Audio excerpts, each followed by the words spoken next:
Hey, welcome back, everybody. It's the Mike Gormley Show. It's so nice of you to tune in. We're talking to Stephen Kravitz, who was executive vice president of the Gersh Agency and worked on a lot of films.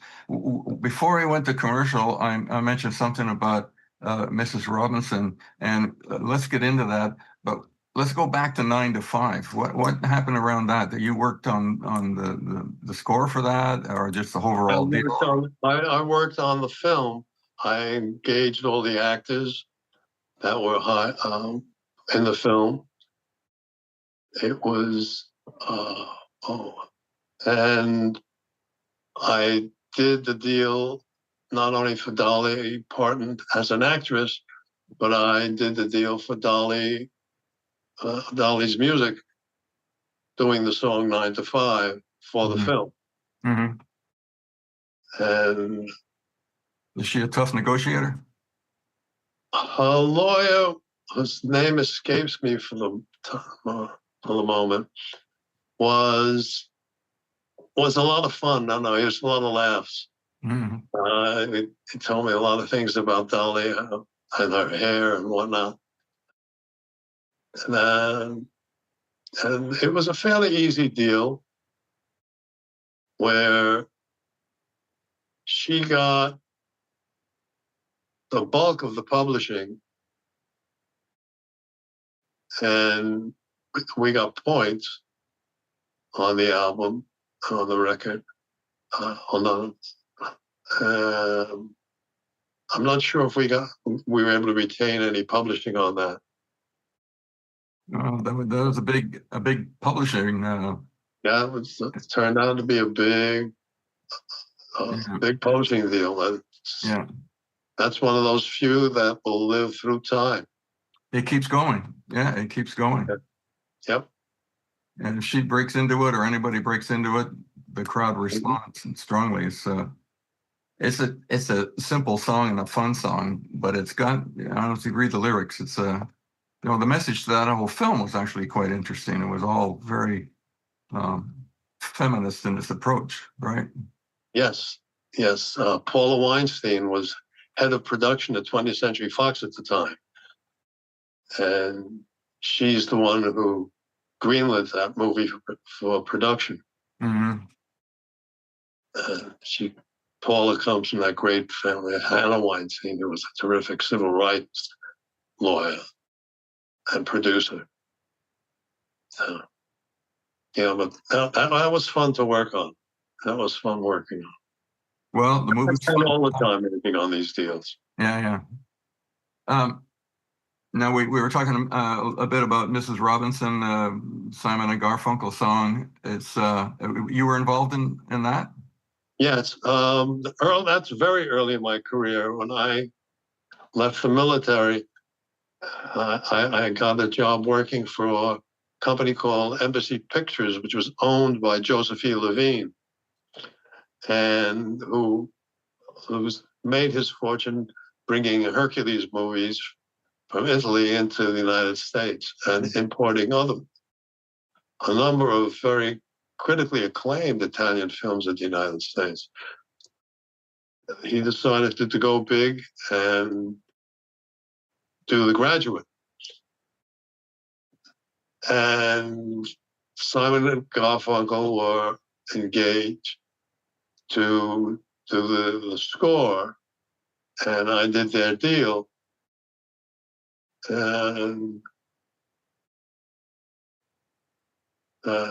it was a fairly simple, straightforward deal.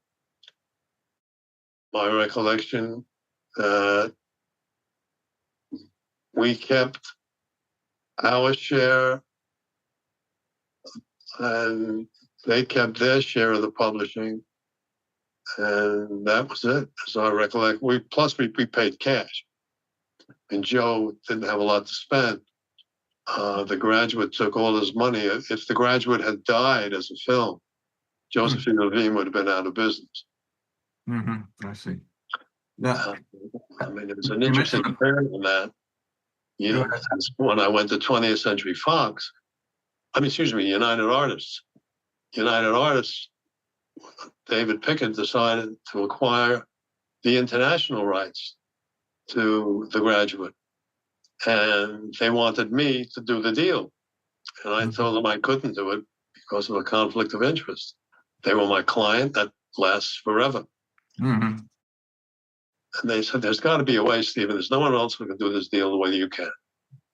I said, well, if their general counsel sends a letter to us saying I can negotiate a deal for United Artists to acquire the rights, the international rights to The Graduate, then I can do it. They will waive the conflict. Well, they got that letter, and I ended up making the deal for United Artists. And that was just very interesting having to do it that way. You were nice enough to send over a few notes ahead of time that you thought might be good for conversation. I got to hear the Mel Brooks elevator story. Oh, my goodness. Yes, that's on with 20th Century Fox. I tend to be claustrophobic. Mel Brooks and I were having lunch in the executive dining room at 20th Century Fox at the time. We're walking back, and Mel, I don't know if you had any conversations with Mel or not, or how well you may know him.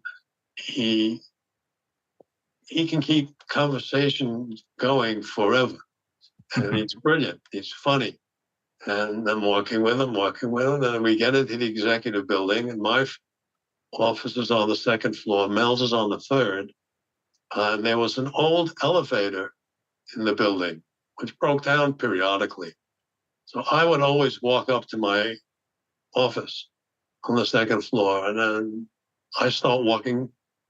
I said, okay, Mel, have a good day. I'm going to my office. He said, well, where are you going to your office for? I said, I got to do work. He said, no, come, take the elevator with me. I said, no, it's all right. Don't worry about it. Please, come on, get in the elevator. So I went in the elevator. It's Mel Brooks. You got to go. Mel Brooks. Now it's Mel Brooks and me in this broken down elevator. The elevator door closes and starts to go up.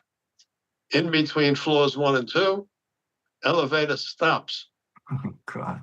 And stays there. And it's a hot summer day. And I'm starting to get claustrophobic.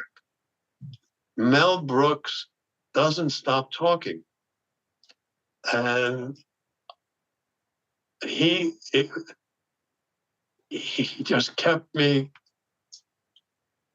thinking about what he was saying, so that I was able to stay with it for the half hour it took before the elevator started working again. He understood that you were having a rough time. No, he didn't understand anything. He was talking anyway. He was talking and talking and talking and talking and telling jokes. And I would laugh. Somebody, you have to laugh at his jokes. He said, no, I don't care whether you're claustrophobic or not. Right. I kept my claustrophobic tendencies to myself as best I could. My eyes might have looked like they were looking all over, trying to figure out how the hell do I get out of here. But I don't know, Mel really kept me sane, and I never took the elevator again. Ever. Well, we're almost running short here, but okay, it's over. The elevator now moves. The doors open. He must have said something. There must have been something at that point that it was over, or is that just being too specific? No, that would have been too specific. I just, thank you, Mel. Have a good day. That was it. That's it. All right. That's it. I told my wife about it. That was the only thing I ever did.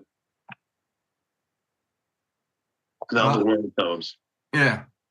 Well, now we can go to commercial because we've got Mel Brooks covered. We'll be back in a minute or so. It's Mike Gormley Show. Thanks for being here.